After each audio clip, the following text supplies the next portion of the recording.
अस्सलाम वालेकुम। हलाकू खां की बेटी बगदाद में गश्त कर रही थी कि एक हजूम पर इसकी नज़र पड़ी। पूछा, लोग यहाँ क्यों इकट्ठे हैं? जवाब आया, एक आलम के पास खड़े हैं। इसने आलम को अपने सामने पेश होने का हुक्म दिया। आलम को तातारी शहज़ादी के सामने ला हाज़िर किया गया।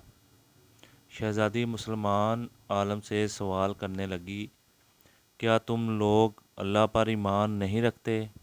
आलम, यकीनन हम ईमान रखते हैं। शहज़ादी, क्या तुम्हारा ईमान नहीं कि अल्लाह जिसे चाहे गालिब करता है? आलम, यकीनन हमारा इस पर ईमान है। शहज़ादी, तो क्या अल्लाह ने आज हमें तुम लोगों पर गालिब नहीं कर दिया है? आलम, यकीनन कर दिया है। शहज़ादी, तो क्या ये इस बात की दलील नहीं कि खुदा हमें तुमसे ज़्यादा चाहता है? आलम, नहीं। शहज़ादी, कैसे?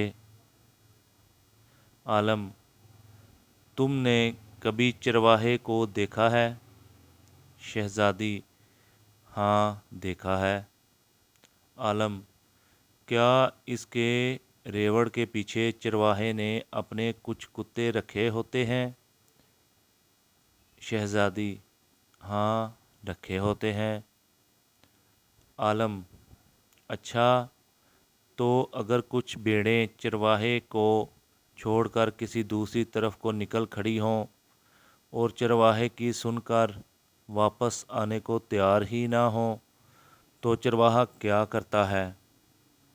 शहज़ादी, वो इनके पीछे अपने कुत्ते दौड़ाता है ताकि वो इनको वापस इनकी कमान में ले आएं।